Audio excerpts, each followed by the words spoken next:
দেখুন আমার বাবা ছাগলটিকে কিভাবে বাঁচাইছে একটু দেখুন।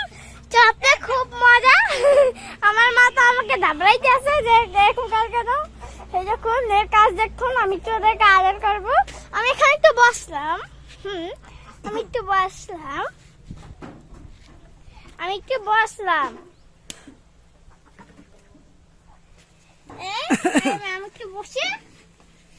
আমার ছোট্ট পাখিটা। ও বাবা, একে ছাগল নাকি আমার পাগল? এই তুমি কি শুরু করছো? আমি এবার তোমার পিছে দর্শক দেখুন এর পিছে যা করে।